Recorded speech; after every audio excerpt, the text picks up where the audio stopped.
señor. ¿Cómo estás? ¿Cómo va? ¿Todo muy bien? Bien. Bueno, ahí va a aparecer, y muchas veces, cómo comunicarse con la Fundación Sí. Hay alguien que mira y dice, ¿y este señor quién es? ¿Qué es la Fundación Sí? La Fundación es un gran equipo de voluntarios que trabaja en diferentes proyectos que hemos desarrollado fundamentalmente para mejorar la parte de la realidad que no nos gusta, ¿no? A través de las residencias universitarias para que los pibes puedan acceder a estudiar, a través de las recorridas nocturnas para acompañar a quienes están en calle, a través del trabajo con los chicos que asisten a los comedores comunitarios. ¿Hace cuánto que haces esto? Yo tengo 40, cumplí hace poquito, y empecé a ser voluntario a los 14, y la Fundación existe hace 12, ¿Y por qué? Digo, contame un poco, ¿de dónde venís? de Chascomús. De Chascomús. Y Sí, sos abogado. soy abogado. Bueno, todo en la vida no podemos. Hay un papel que dice que soy abogado. Si me preguntás si me siento abogado, no. No. Pero hay un papel que dice que No. sí y las materias las rendía todas. Y aprobaste. ¿Y ahí cuándo aparece? ¿Por qué a los 14 te dedicas a esto? Yo creo que de inquieto. Inquieto. Yo creo que tengo algo de hiperactividad. Algo no bastante. A mí no me gusta dormir. O sea, lo hago porque es necesario, pero yo cuanto menos se duerma, mejor. Yo creo que hay mucho por hacer todo el tiempo. Entonces, y me gusta. A mí inclusive siento que quizá me vas a entender en esto. Siento que la persona que más actividades tiene, más puede hacer. ¿Viste que hay gente que tiene pocas actividades y no sabe cómo organizarse en el día Sí. y no le termina alcanzando el tiempo? Bueno, cuanto más haces, más fácil te permite como acomodarte el tiempo. Y creo que ahí de esa hiperactividad de pequeño empecé, y bueno, creo que también cuando uno se da cuenta que desde el lugar de cada uno puedes hacer algo, decís, bueno, si puedo hacer esto, puedo hacer esto otro, y después esto otro, y después esto otro. Y cuando por suerte, y en eso yo me siento un privilegiado, te vas encontrando con gente que también tiene ganas de hacer, querés hacer todo el tiempo. Pero dijiste una frase que me gustó mucho. Sí, lo que pasa es que hay mucho para hacer. ¿Qué es lo primero que te diste cuenta? Che, esto yo no puedo mirar por otro lado, tengo que hacer. Yo creo que la gran escuela nuestra al día de hoy fue la calle. Cuando nosotros empezamos a salir en el 2009 a acompañar a que están en calle, que lo hacíamos solo en el momento de frío, lo hacíamos inocentemente. Yo por lo menos no conocía la problemática, no sabía de qué se trataba, no sabía qué abordaje hacer, nada. Y en la misma calle y en el prestar atención a lo que sucedía fue lo que nos fue enseñando. De hecho, yo siempre digo, al que quiera arrancar algo, para mí la clave y el secreto, y que muchas veces en ningún lugar te lo enseñan, es estar con los sentidos bien abiertos. Y en lo social es clave, porque muchas veces uno va con una idea. Yo quiero hacer esto. Pará, ¿y qué es lo que la realidad necesita? Claro. A veces no es lo que vos estás pensando. Pasa mucho cuando alguien prepara algo para llevar a la recorrida, o va pensando en algo y la persona ese día no quiere hablar. O está atravesando algo que no sabemos qué, que no quiere que le visitemos. La vereda es su casa. Aunque para nosotros sea un espacio público, en ese momento, para esa persona, esa es su casa. Y corresponde respetar ese espacio. En cuanto a si no quiere hablar, no hablar. Así como un día llegás y te cuenta toda su historia y te la pone arriba de la mesa con total crudeza, hay un día que tiene derecho a no querer hablar, o a querer estar solo, o a querer reírse y contar chistes y no hablar de nada profundo. Nos puede pasar también a nosotros en nuestra vida. Ayer me la crucé en la calle a Mayra Arena, que ella decía, hay un prejuicio de cómo somos los pobres, ¿no? Entonces ella decía, hay un concepto, clase media o más o menos solucionado, de cómo son los pobres. ¿Cuánto de prejuicio hay nuestro de lo que pasa en la gente que está en la calle y cuál es la realidad? Creo que tenemos prejuicio con todo, no solo con todos, realmente lo creo, ¿eh? O sea, con los pobres tenemos muchísimo, ¿no? Uy, hay que tener miedo, uy, hay que cruzarse a la vereda enfrente, todo eso lo trae el desconocimiento. Digo, lo que genera el miedo es el prejuicio, claro. lo genera el desconocimiento. Digo, cuando yo visito a una persona que ya conozco, no tengo miedo, porque ya sé quién es, sé cómo se llama, también ellos nos conocen, ¿no? Entonces, me parece que es clave, y algo que nos está costando tanto post pandemia, el generar vínculos, el animarnos a acercarnos al otro. Yo creo que eso, lamentablemente, con la pandemia cambió mucho. O sea, y no solo lo pienso en el plano calle o en el plano social, en todos los ámbitos. Creo que a los seres humanos hoy, post pandemia, nos está costando mucho vincularnos con el con el otro. El- De hecho, mirá qué loco esto que muchas veces sucede. Antes de la pandemia, nosotros hacemos reuniones de voluntarios cada 15 días. La fundación cuenta con 3.000 voluntarios, no hay ni un Wow. solo empleado. Todo el que quiere participar puede participar. Cuando antes de la pandemia vos contabas todo, porque hay 1.000 cosas para hacer, cada uno puede elegir, el momento de, bueno, quién carga camiones o quién clasifica las cosas, quién acomoda las cajas, quién hace la parte del papelerío, que también es importante, nadie. No, quiero ir a vincularme con la otra persona. Claro. Post pandemia pasa mucho de, a mí mándame al depósito, te cargo las cajas, te clasifico esto, te anoto, te lleno el Excel, no me pidas que hable con otra persona. Pasa mucho. Wow. Y eso yo creo que es un efecto que nos ha quedado a los seres humanos post pandemia y que hay que revertirlo. Porque qué más importante que el vínculo humano de una persona hacia otra. Antes de que me cuentes cómo se aborda, cómo respetás, decime cómo hace la gente que quiere comunicarse, y lo vamos a poner todo el tiempo con la Fundación Sí. ¿Cómo hace? @sí fundación, esas es nuestras redes, o la página www.fundacionsi.org.ar, ahí están todas las formas de contacto, las formas de colaborar, los proyectos, todo. fundacionsi.org.ar. Pero no sé hacer nada, ¿puedo ir? Por supuesto. No hace falta tener un conocimiento previo, no hace falta tener una profesión específica. ¿Tenés ganas? Podés hacerlo. Tampoco hace falta tener, dispongo de 3 días libres a la semana. No, ¿quién dispone de 3 días libres a la semana? Y todos tenemos por lo menos 2 laburos para poder llegar a fin de mes. Es bueno el rato que cada uno puede. Y también, yo siempre digo, el voluntario es un camino súper íntimo, donde quizás vos te ves aportando desde un lugar y hay otra persona que puede desde otro lugar. Y hay gente que prefiere algo de día y hay gente que en las recorridas se siente muy cómodo y siente que desde ahí puede aportar su mejor versión.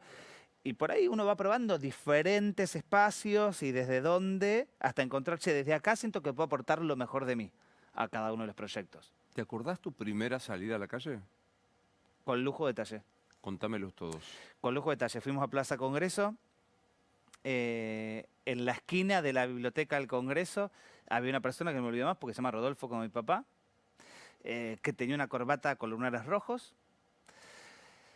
Y ese mismo día conocimos después a Claudio, que no me olvido, estaba muy puesto, muy puesto. Puesto de droga, ¿eh? Pues, sí, puesto de droga, pero la barba muy larga, muy deteriorado físicamente, la ropa muy... Lo recuerdo con lujo de detalle porque si lo ves hoy nadie podría pensar que es la misma persona. Y caminaba por la Avenida Independencia por el medio de la avenida. Y nosotros le gritábamos guarda. Y él vino hasta nosotros, se subió al cordón de la escalera y nos dijo, los guardas están en los trenes. Y Claudio, tiempo después, arrancó a laburar en una fábrica de pastas. Y logró ir revirtiendo y dejó su adicción y terminó saliendo de calle. ¿Y Te cómo hablo ese Claudio en el 2009. Pero digo, ¿tenías herramientas como para asomarte a charlar con Claudio, con Rodolfo? Mira, había una persona que les daba desayuno, que trabajaba en la biblioteca del Congreso, que me había dicho 2 cosas claves que hoy las repetimos hasta el día de hoy, que fueron como grandes enseñanzas. Y que era que siempre nos acordáramos el nombre, que intentáramos acordar el nombre, porque eso pone a la otra persona en un lugar de jerarquización, ¿no? O sea, si me acuerdo tu nombre es porque me importás.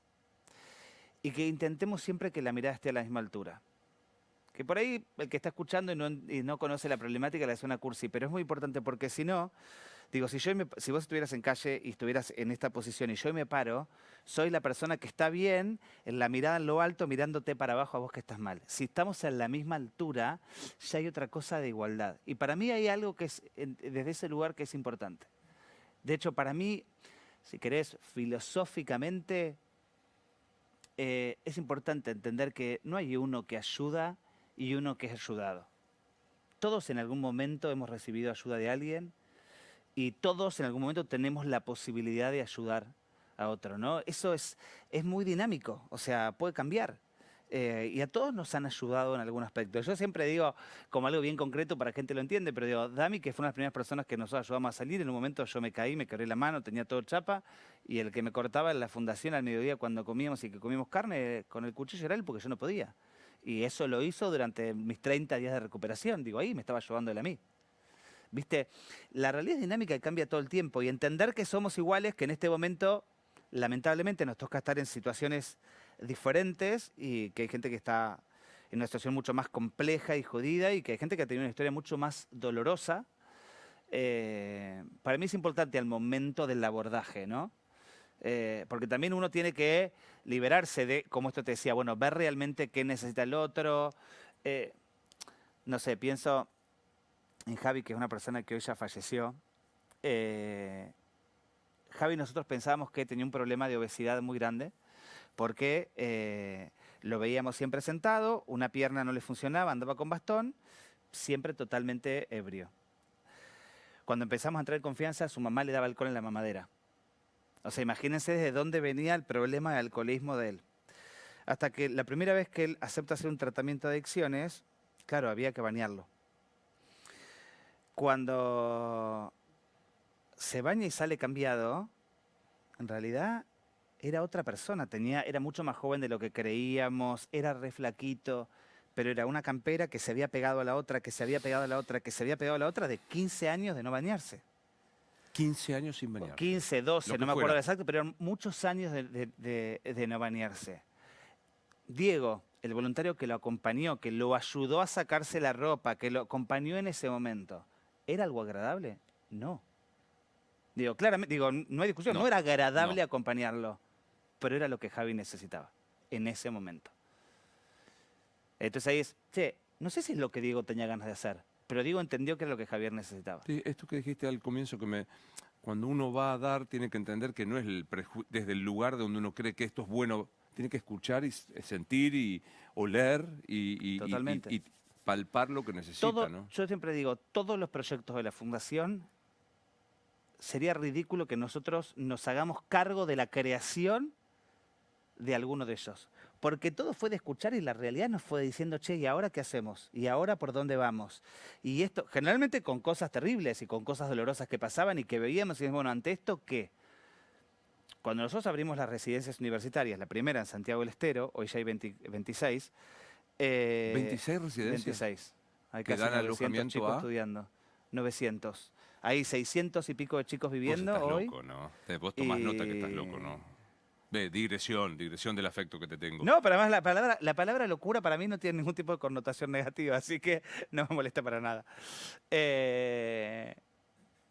Es posible gracias a un montón de gente que dan un montón de tiempo para acompañar a cada uno de esos pibes.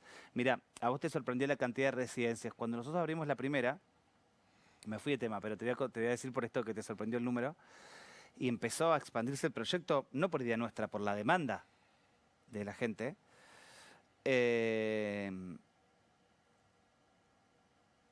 Lo que nos propusimos fue, empezamos con 12.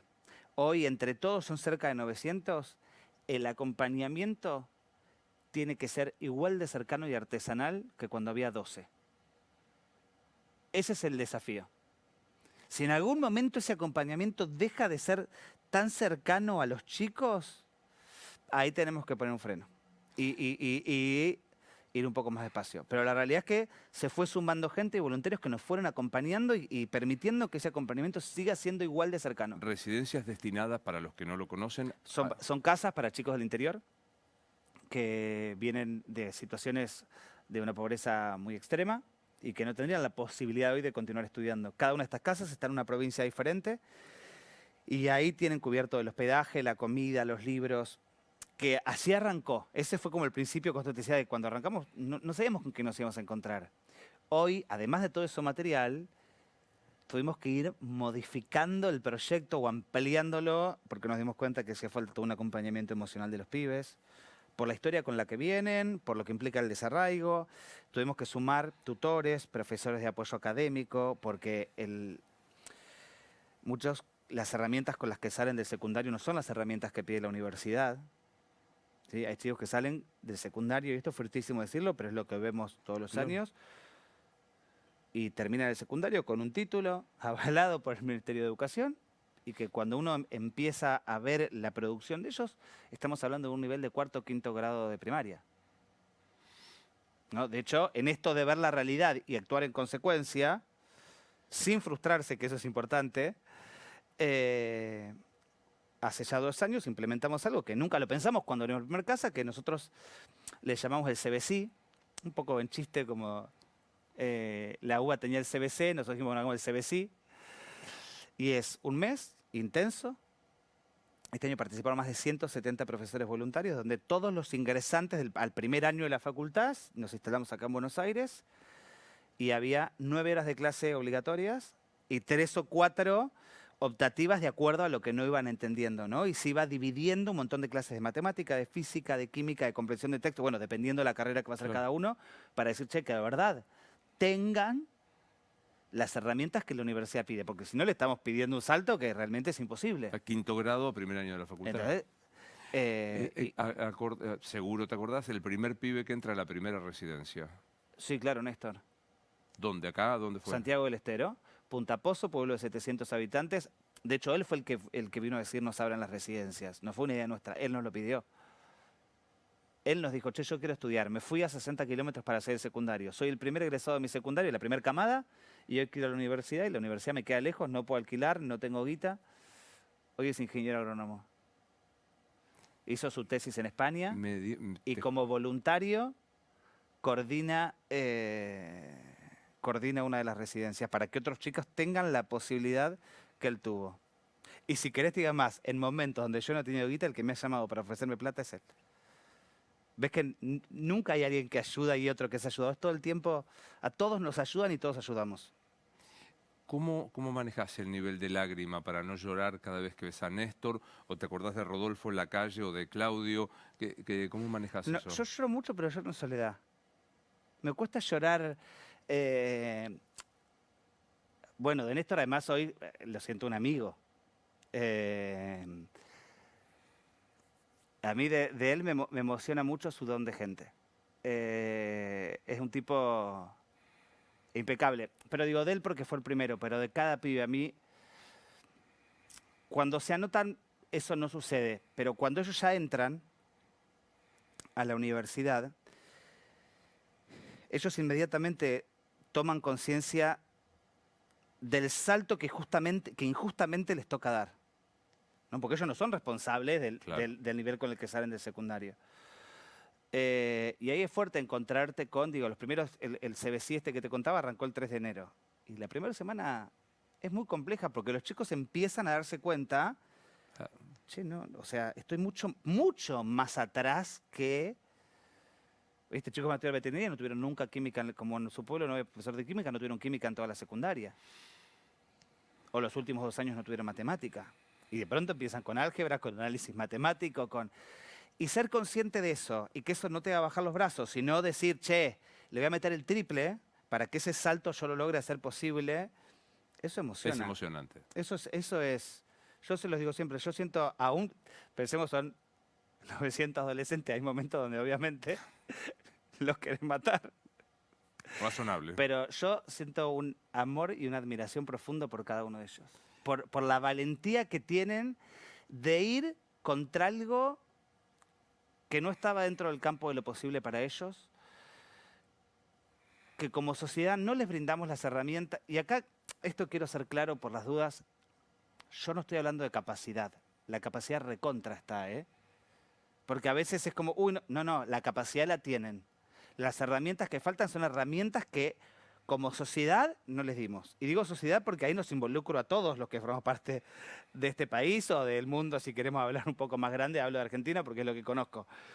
Pero digo, tienen la capacidad para hacerlo. Y el resto tenemos la responsabilidad de acompañarlos para que lo puedan hacer. ¿Sabés que te escucho hablar de Néstor, de este ingeniero agrónomo, digo, que me parece inspirador, y pienso en algunas discusiones que damos, y me pongo primero a la cabeza, banalmente, sobre la meritocracia. ¿Viste que discutimos? No, ¿cómo no? El mérito sí, pero digo, Néstor o los 900 pibes que entran que tienen que hacer el CBC, digamos, ¿cómo de verdad crees que es solo el mérito lo que te permite llegar? ¿Cómo te paras con eso?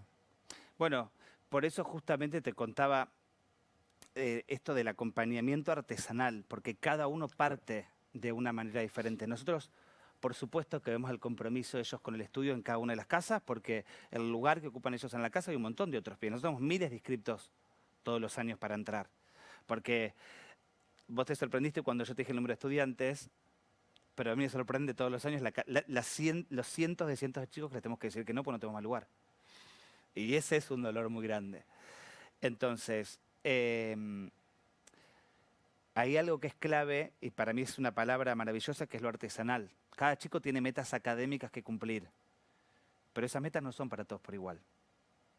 Porque vos y yo fuimos a una escuela diferente, porque venimos de pueblos diferentes, porque venimos con bases diferentes. Entonces, las metas se van estableciendo uno a uno. Y puede ser que vos y yo decidamos estar en la residencia y estudiar la misma carrera. Y no por eso tenemos que tener la misma meta académica. Porque vos tuviste clase de física y yo no. Entonces no sería justo que nos exijan lo mismo. Si yo nací en un pueblo de 70 habitantes en el medio de la montaña, a 4.000 metros de altura, difícilmente tenga muchas herramientas que adquiriste vos, que por ahí naciste en un pueblo de 100.000 habitantes y que fuiste a otra escuela que en vez de que tenías doble turno y que tenías más base de inglés o que tuviste otro profesor o que... entonces, o por ejemplo con algún chico de alguna comunidad originaria, que cuando uno piensa en la redacción, sí está redactando en un idioma que no es su primer idioma. Entonces digo, no podemos evaluarlo de la misma manera que a vos que estás escribiendo en español, que es el idioma con el que naciste, con el que te criaste. Él no. Él es su segundo idioma. Entonces, eso se tiene que ir estableciendo artesanalmente uno a uno, porque tienen que ir avanzando, pero no podemos medir a todos con la misma vara.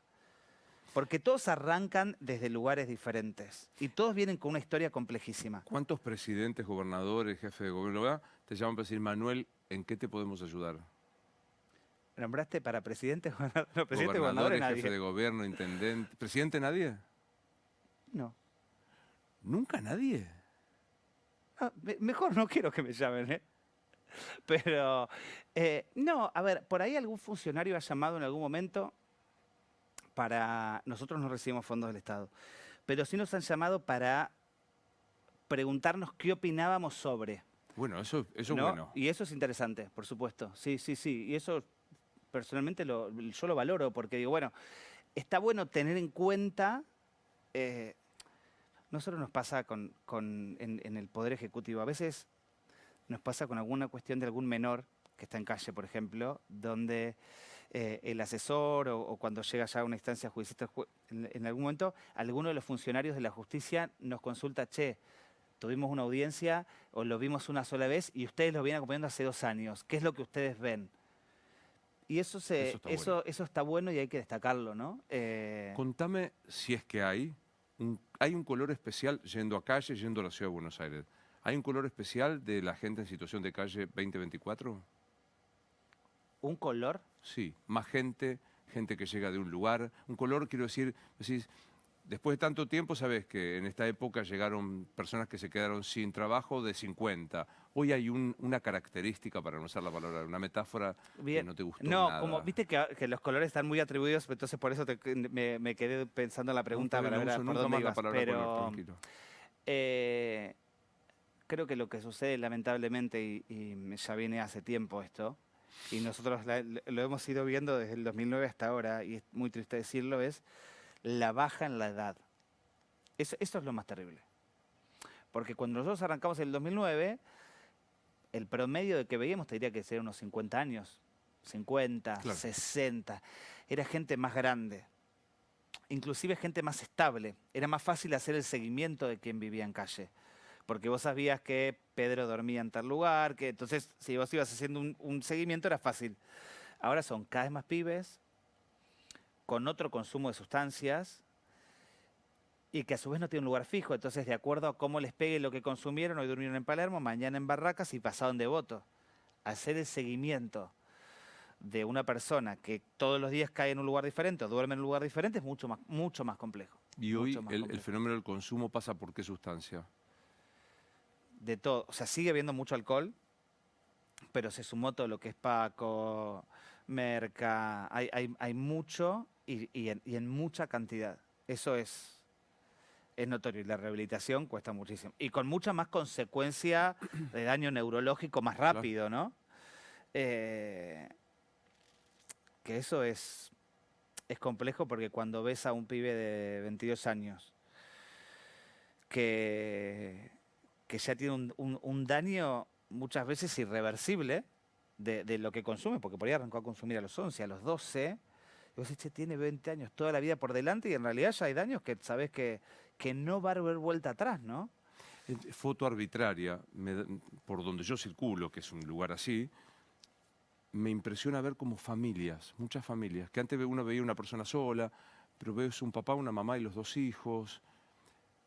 Los otros días, ahí por cerca donde yo vivo, por Palermo, veía a un padre con una prolijidad, con un cuidado, acostar a sus niños, abrigarlos. Yo digo, tiene el hábito de haberlo hecho en una casa antes y ahora está ahí en la calle. ¿Es arbitrario lo que estoy diciendo? No, primero quiero decirte que muchas veces uno ve papás con una actitud maravillosa hacia sus hijos en calle. De cuidado, de levantarlos para ir a la escuela, de organización en cuanto a se pueden bañar en tal lugar para llegar a la escuela bañada, importante que tengan los útiles, el guardapolvo impecable. Digo, eso sucede, eso sucede. Y está bueno porque hoy hablábamos al principio del prejuicio y en esto hay mucho prejuicio, sí, y hay varios que es verdad que están muy complicados con las adicciones, pero hay muchos que pese a todo hay un cuidado de sus hijos dentro de sus posibilidades Claro. y del contexto en el que están, importante. Por eso siempre digo, hay algo que hay que tener en cuenta siempre, siempre, siempre, y es quien cae en calle, si tuviéramos que pensar un factor común, por decirlo de alguna manera, tiene detrás una historia de mucho dolor. Eso es clave entenderlo, no es solo una cuestión económica. Atrás hay una historia de mucho dolor. Y te podría contar decenas de historias, ¿eh? Vendidos por sus padres para prostitución infantil, bueno, víctimas de abuso, cantidades que es irreproducible, muchas veces dentro, obviamente, del mismo grupo familiar y generalmente muy, muy cercano. Entonces, hay algo que es clave, que es acompañar a sanar ese dolor. Si ese dolor no se sana, es muy difícil, porque si no decimos, bueno, algo que también cambió es muchas veces la adicción. A ver si todos lo pueden entender. La adicción sería la consecuencia de calle muchas veces. Caías en calle y para sobrevivir a la calle terminabas consumiendo, ¿no? El dolor que te genera estar en calle terminas Claro. consumiendo. Hoy, generalmente, en vez de ser la consecuencia de la calle, muchas veces es la causa. Sos ¿no? adicto y terminas. Sos adicto y terminas en calle. No en todos, pero sucede mucho. Pero en realidad, ¿qué hay detrás de esa adicción? Dolor. Porque con la adicción lo que hacemos es tapar el dolor que no toleramos. Entonces, ¿dónde está el punto donde hay que ir? Al dolor. Al dolor. Acompañar ahí. Y ahí es donde es tan clave y tan rico el acompañamiento de cada voluntario. No. Y no solo de cada voluntario, de cada vecino que le pregunta cómo está la persona que duerme en su vereda, que le acerca algo, que lo pone en el lugar del ser humano. Fundacionsi.org.ar, lo voy a decir todo el tiempo. Sin ánimo de meterte en un bolonqui político. Cuando escuchás que alguien dice llevarle una sopa al que está en la calle es cristalizarlo en ese lugar, ¿qué decís? No estoy de acuerdo, para nada. Para nada. Me parece que no entender la problemática, no conocer la problemática. De hecho, yo, antes que preguntaras esto, te dije, che, también es importante el que le acerque un plato de comida. Porque ese dolor lo que genera es que la autoestima se destruya. Y una persona que tiene la autoestima destruida nunca se va a sentir merecedora de una oportunidad. Entonces, nunca va a animarse a iniciarse un tratamiento, a salir a buscar un laburo, a animarse a poner de pie. Yo hoy te decía a Dami, el que me cortaba la milanesa, me acuerdo que una vez nos dijo, yo me sentía menos valioso que el perrito que la vecina del edificio de unidad salía a pasear. Porque hasta el perrito a veces tenía el abriguito puesto. Y yo estaba tirado totalmente en la vereda. De hecho, ayer pintamos un mural en la fundación que dice, todos necesarios, todos valiosos. Y a mí me parece clave el acompañamiento que se pueda hacer desde ese lugar para que la persona pueda. Nosotros laburamos siempre desde el vínculo de afecto con la persona, desde el vínculo de la persona. Para poder ayudarla necesitamos entender qué sucede. Para que nos cuente tiene que haber confianza. ¿O vos le estás contando tu vida a cualquier vecino que te cruza por la calle? No. Digo, vos con tus amigos, con tu familia, con tu pareja, tenés otro vínculo de intimidad con el que te podés abrir y animarte a. Y cuando a su vez vos fuiste recontragolpeado y tenés una barrera de defensa altísima, no sucede todo eso en algún aspecto. Es razonable. Y es lógico que suceda. Entonces, digo, primero hay que lograr atravesar esa defensa para poder realmente decir, bueno, a ver, entramos a laburar. Si uno ve cómo nosotros los sábados ahí en la fundación en Palermo, hay todo un equipo de psicólogos voluntarios, está el equipo de inclusión laboral, los chicos de adicciones. Y cuando uno ve el laburo que ya se están poniendo de pie, van yendo y van armando sus emprendimientos y los ves todos juntos laburando con las psicólogas en conjunto y ve el que está recién arrancando, el que está un poquito mejor, es una entrega de, che, me animo a confiar nuevamente, ¿no? Y a confiar en un humano nuevamente. Me acuerdo, había en Plaza Jusey, ahí frente a la Facultad de Medicina, una persona hace varios años que ya estaba lista para salir. Y él siempre decía, yo hasta que no consiga dónde va a ir el negro, que era su perro, yo no me voy. Y cuando vos entendías el por qué no, era todo lógico. Y si a mí me fallaron y conocía su historia, todos los humanos lo habían defraudado. Menos el negro. Entonces, ¿cómo lo voy a abandonar yo ahora? Y salió de calle el día que el negro murió. Y era razonable. Wow. Sí, era el que había estado siempre. Más que la mamá, más que el viejo, más que los amigos, más que... Y sí.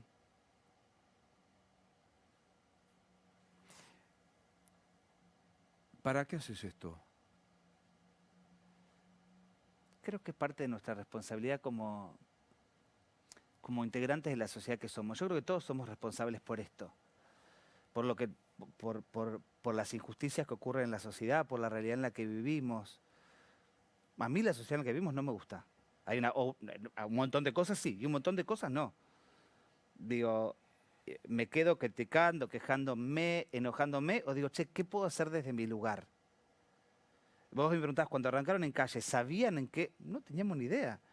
Pero cuando una persona, Sergio, nos dice, che, me quiero internar, ahí dijimos, bueno, empecemos a ver cómo. No sabíamos cómo era. Y cuando se internó, que la primera vez fuimos a buscarlo, se había escondido, digo, hasta que... Parece que, che, lo podemos hacer por Sergio, ¿por qué no podemos hacer por este otro, y por este otro, y por este otro? Y ahí uno va diciendo, no, pará, si podemos hacer por uno, podemos hacer por 2, por 10, por 20, lo mismo que las residencias, lo mismo con... Si todos los seres humanos descubriéramos de verdad el enorme potencial de hacer que todos, no importa el lugar que ocupemos, el enorme potencial que todos nosotros tenemos, para mí la realidad sería otra, pero no reconocemos el enorme potencial que tenemos de hacer. Y obvio, a ver, en esto no soy inocente. Por supuesto, de acuerdo al lugar en el que cada uno estemos, esa responsabilidad y esa capacidad es mucho mayor y hay que actuar en consecuencia. Total, hay que hacerse cargo. Hablale al vecino que labura, que está solo, y te dice, a mí me sacan a este tipo acá durmiendo en la calle, en mi vereda. Yo también entiendo a ese vecino. Porque la situación puede ser compleja. Ahí no sabemos de qué, obviamente es un caso hipotético, digo, pero si vos salís y la persona por ahí está pasada de droga y por ahí haces una escena en la puerta de tu casa y no sé, y salís a las 8 de la mañana para ir a la escuela con tu hijo y tenés que saltar el vómito de esa persona que te incomode, también es entender. Hay una parte que creo que el entendimiento entre todos es clave, ¿viste?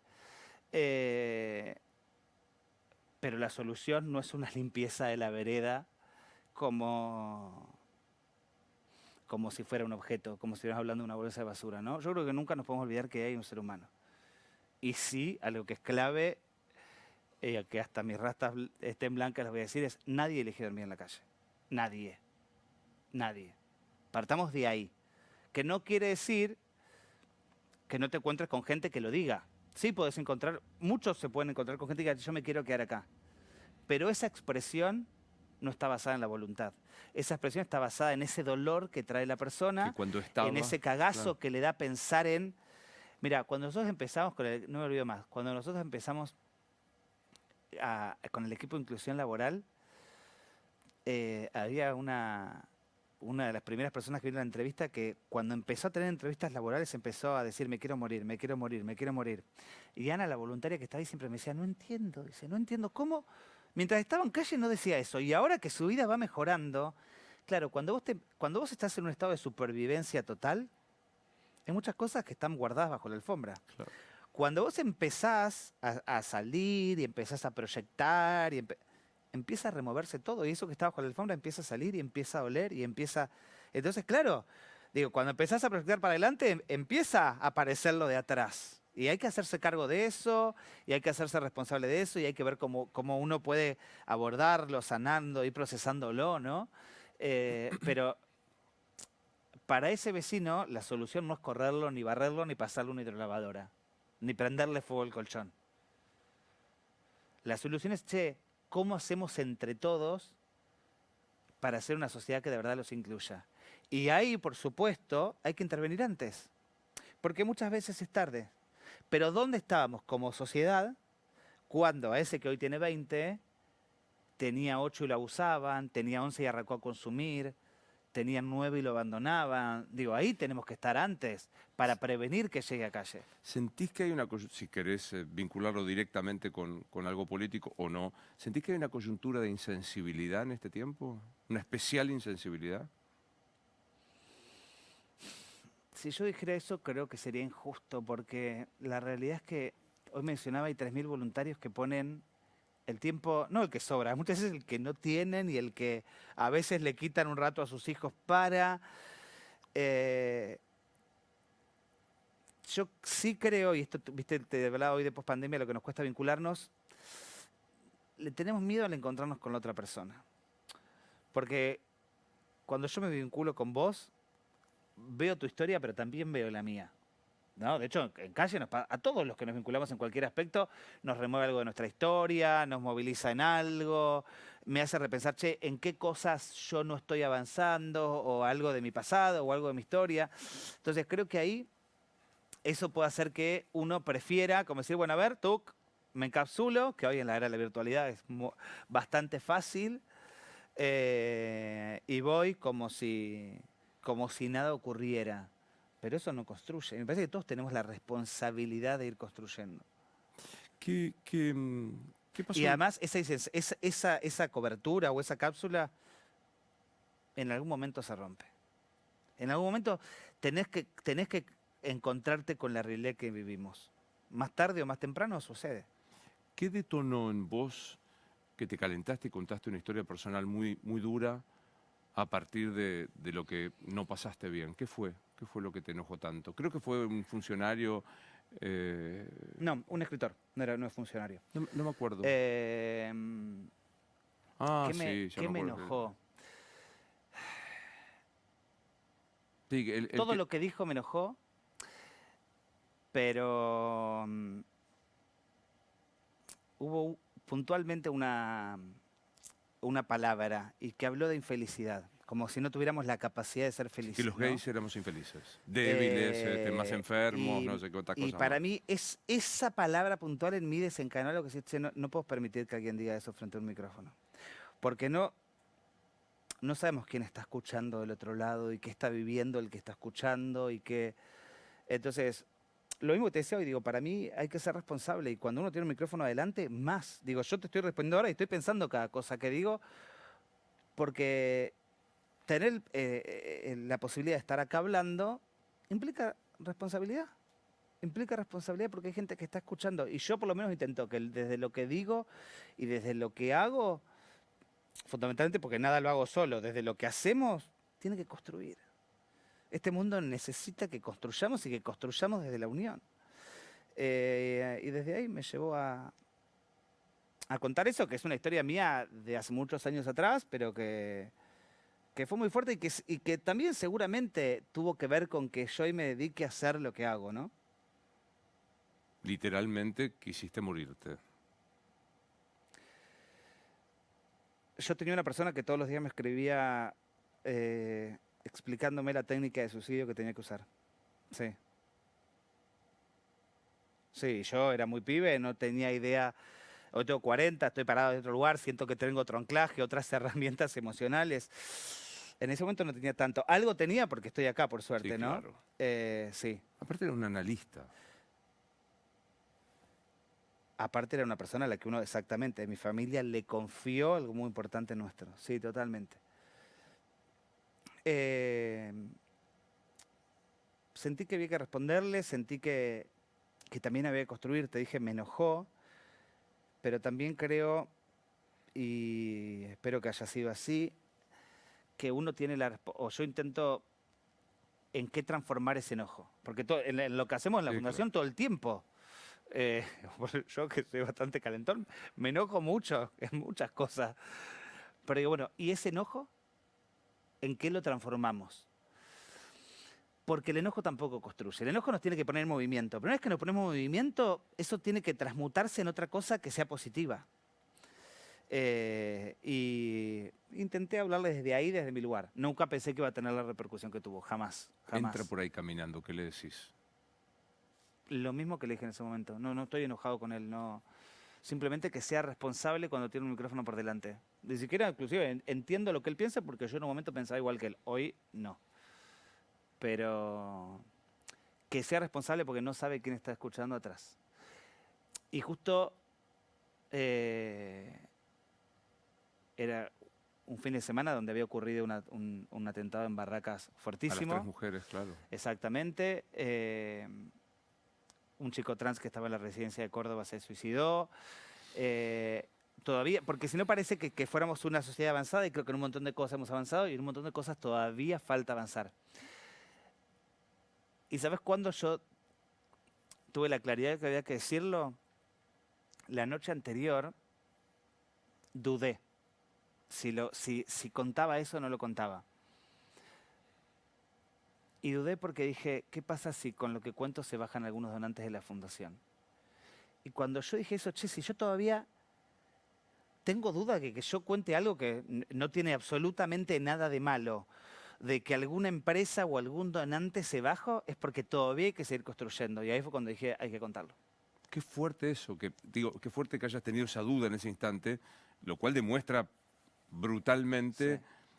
Mi analista una vez dijo, uno cree que ya hay cosas que ya no se discuten más. Ese es el error, porque relajás la necesidad de seguir discutiendo Y eso. fue muy loco porque de las dos empresas que nos acompañan, que hay muchas, pero digo, de dos que yo me daba miedo,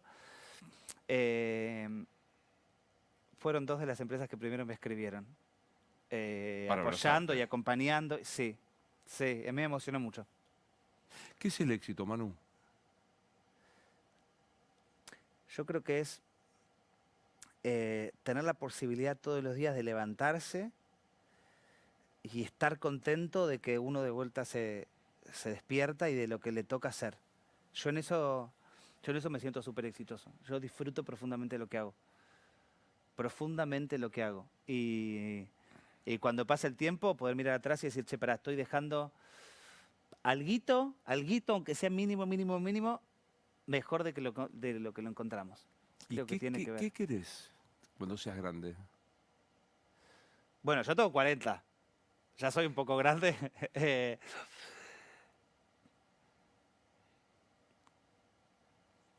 Que la realidad sea un poco más justa.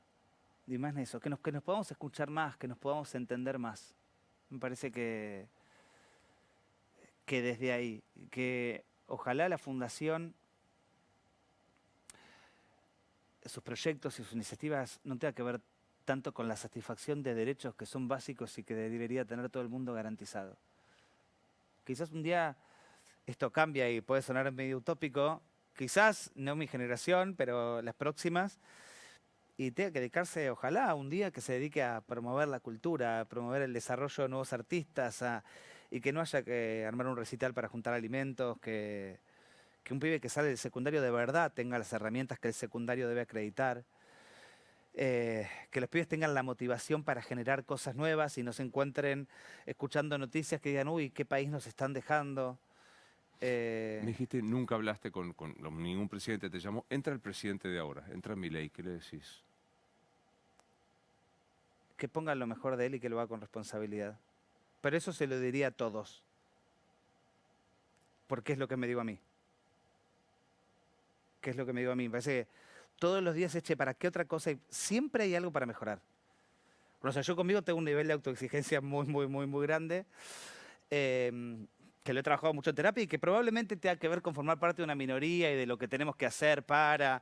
Sobre exigirte para demostrar un plus, ¿no? Exacto. O al menos uno exacto. siente eso. Exactamente. Como que la balanza de, ¿viste?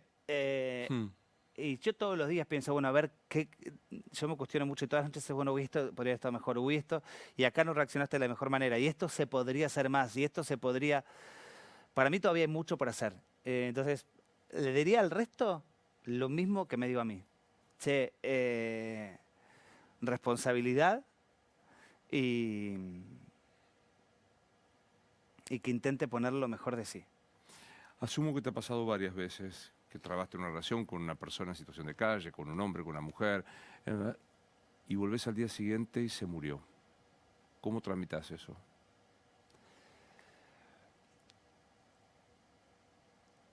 El dolor no hay que esquivarlo, hay que atravesarlo. Creo que ahí todos tenemos ciertas herramientas que nos van permitiendo también como el equilibrio, ¿no? Bueno, agarrarnos de esto para sobreponerse a esto y y también entender que muchas veces, hoy me preguntaste qué es el éxito, está en pequeñas cositas, ¿no? Porque no pienso en algunas personas que fallecieron y hubiesen fallecido igual, pero no es lo mismo fallecer en la cama de un hospital que fallecer tirado en la calle. Fallecer con el tratamiento que te correspondía que fallecer tirado en la calle. Fallecer con un voluntario que te agarre la mano que fallecer solo, ¿no? Digo, si lo pensáramos en esta sociedad que mide todos números, sí, falleció igual, digo, ¿cuánto falleció? Pero no es lo mismo. No, no ¿Cuál lo es el mismo. sentido de la vida? El sentido de la vida, el servicio.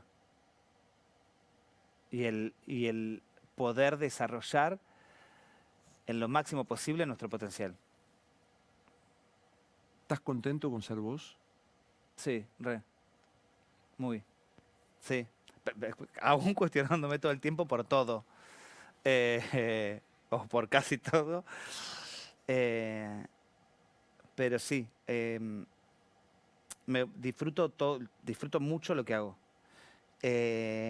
Me siento un privilegiado, pero o sea, cada célula de mi cuerpo siente un privilegio de lo que hago, de la gente con la que me cruzo, de las personas que se animan como a contarme su historia y de qué manera poder acompañar el proceso de cada uno, dejarse acompañar también. Sí, miro para atrás y estoy contento. fundacionsi.org.ar, hay todos los medios de comunicación. ¿Qué es lo que más hace falta para el proyecto? No que tienen ustedes, sino que se dieron cuenta que les estaban pidiendo. ¿Qué es lo que más hoy? Manguemos. El que quiera sumarse como voluntario, hay un montón de iniciativas, un montón de proyectos en un montón de rincones del país, así que el que quiera puede hacerlo. Bueno, ahí están todos los datos Sí, de está. contacto en el videograph, así como voluntarios pueden hacerlo. Y el que por ahí no pueda donar su tiempo o esté muy ocupado, cada 30 personas que se comprometen a donar 2.500 pesos por mes. Es un nuevo estudiante que entra a las residencias, un estudiante que le cambia la vida, así que el que pueda, 2.500 pesos, hoy casi que uno no compra un café, el que pueda hacer ese esfuerzo y comprometerse a donar 2.500 pesos por mes, cada 30 personas que hacen ese esfuerzo, Un pibe más. es un nuevo estudiante que accede a la universidad y que cambia radicalmente. Y lo hago ahí, en fundacionsi.org. Ahí mismo entran y está, Y está el exactamente. cosito, Y está el link es muy, para- muy simple. Y quiero decir esto también. A veces la gente tiene miedo de suscribirse. Personalmente, yo, a todo aquel que en esta realidad económica tan compleja necesita suscribirse, nos manda un correo y en el día yo personalmente doy la baja. Digo esto porque a veces uno dice, uy, ¿Cómo no, salgo, no claro? me animo porque no sé si el mes que viene voy a poder o en 6 meses voy a poder. Nos avisan y no hace falta ningún trámite. Mandan un mail e inmediatamente se da la baja. Está muy bien. Nos morimos y ¿qué pasa? Nos morimos y ¿qué pasa? Nunca me lo he puesto a pensar mucho. No sé qué pasa, No pero tenés creo que hay algo control. más. Hay algo más. Creo que sí. Creo que sí. A mí me gusta vivir mucho con el concepto muerte, porque creo que nos ayuda a vivir mucho más que el presente. Como entender que nadie tiene la vida ganada, me parece, nos ayuda a no quedarnos con pendientes, a decir lo que nos pasa, a arriesgar más, a jugárnosla más. Y me parece que eso es importante. Yo intento no quedarme con pendientes. Si ¿Dios existe? No sé si Dios, creo en algo superior, sí. Que cada uno le llame como quiera. Juguemos cinematográficamente. Dios existe, es un señor que se comunica con nosotros, que nos habla, señor de blanco, de barba, etcétera, etcétera. Llegás, ¿qué crees que te va a decir? Uy, él no tengo idea, yo le agradezco. Él que me diría, no tengo ni idea, se será su cuestión. Yo simplemente agradecería. ¿Nunca pensaste en mandar todo el mismísimo diablo e irte a vivir a... 2 veces me dura 1 minuto y medio. Literal, 1 minuto y medio. Sí, 2 veces. Una, y las puedo contar perfectamente. Una, en una inundación en el norte de Salta, en el Chaco salteño, que el río crecía y el agua desbordaba todo, y estábamos con una familia wichi que habíamos ido a rescatar para que no quedaran bajo el agua en una camioneta. El barro y el agua nos pasaba el capó de la camioneta. En una imagen que era muy dolorosa y a su vez surrealista, porque íbamos en la camioneta, creo que éramos 3 voluntarios, el perro, una bolsa que la nena había agarrado con 2 gallinas adentro de la bolsa que le había hecho agujero y salían las cosas de la gallina, un pato y un Barney de peluche, que era como todas sus pertenencias, ¿no? En ese día, fundamentalmente porque me impactaba la felicidad de la nena que había logrado rescatar todo lo suyo. Y te repito, era un perro, 2 gallinas, un pato y un Barney. Y su mamá, por supuesto. Y porque no había nadie. Era una soledad. Era un mirar para otro lado que me indignó mucho. Mucho. El que nadie hablara del tema. Me acuerdo que desde allá empecé a llamar a todos los medios. A decir, che, no se puede no estar mostrando la inundación que ocurre acá. Y una vez que nosotros cada vez que abrimos una residencia salimos a recorrer las escuelas rurales para que los chicos se enteren de la oportunidad, ¿no? Porque la idea es que Claro. llegar a los lugares más aislados, más alejados, con menos conectividad. Y hubo en algunas oportunidades donde las provincias no nos autorizaron a entrar a las escuelas. Y ahí también me enojé mucho, porque no hay razón para que no nos dejen entrar. Total. Al contrario, tenían que decirnos, por favor, vengan a que todos los chicos de nuestra provincia se enteren de esta oportunidad. Las veces que ocurrió que no nos daban la autorización, me enojé mucho. Me quedo pensando, no, odio a mí me parecismo, viste que a mí me parece, hay cosas que no se me parecen, pero mirás el caso Loan tan difundido y que has recorrido el país, ¿te sugiere algo ese caso? Yo, antes de que existiera la fundación, participé muchos años como voluntario de Missing Children, atendiendo el teléfono y recibiendo las llamadas de las familias de la denuncia y de los datos que la gente aportaba. Y es realmente sumamente complejo, requiere también mucha responsabilidad a la hora de comunicarlo. Ojalá, me alegra que se siga todavía, ya ahora empieza a bajar un poco Sí. la comunicación, lógicamente, ya pasaron muchos días. Ojalá se llegue realmente a la justicia y sobre todo también para abrir, o sea, si Loan está con vida, por supuesto, para que vuelva a estar en su casa como corresponde y también por la paz de esa familia, ¿no? Total. Yo era muy chico cuando arranqué como voluntario en Missing Children, muy, muy chico. Acababa de llegar a Buenos Aires, tenía 17, 18. Y un día, no me olvidé más, hablando con Marta Canillas, de Madres del Dolor, que también era voluntaria de Missing Children, que a su hijo lo mataron, ella siempre decía, y que a mí la primera vez me impactó, y yo se lo pregunté, porque ella decía, algo así como, lo que me pasó a mí, que era terrible, digo, mataron a su hijo frente a ella, después de luego un secuestro, ella sentía que era preferible lo que le había pasado a ella que lo que le pasaba a los padres A quien de seguía los chicos que buscando. estaban perdidos, ¿no? Total. Y yo, nada, desde mi inocencia, tenía 18, pero no entendía lo que es, ni siquiera todavía soy papá, entonces era como algo inexplicable. Y ella me explicaba, me dice, yo sé dónde ir a llorar. Claro. Esta gente necesita una respuesta, ¿no? Total. Así que bueno, nada, esperemos que se siga difundiendo hasta que realmente se sepa qué fue lo que pasó. Telegráfico, me fui. Entra Manu Lozano a los 16, con 25 años de experiencia. ¿Le decís algo a ese pibe? Que confíe más en él. Me gusta conocerte, me gusta recibirte. Fundación.org.ar, es un honor. Muchas gracias, de verdad. Cuídate. A vos también. ¿Sabías que el precio del oro nunca había estado tan alto? Es el momento de hacer valer tu oro, alhajas, relojes brillantes, monedas de oro, lingotes. ¿Dónde? En Joyería El Tasador. Joyería El Tasador, buena gente, expertos técnicos que tasan el acto y pagan en efectivo. Joyería El Tasador, 0800-222-8273. 0800-222-8273. Joyería El Tasador, toda una vida dedicados a las joyas. Pensá vender al mejor precio. Visitanos. Joyería El Tasador, Avenida Corrientes 2810, esquina Pueyrredón. Joyería El Tasador, tu tasador, mi tasador.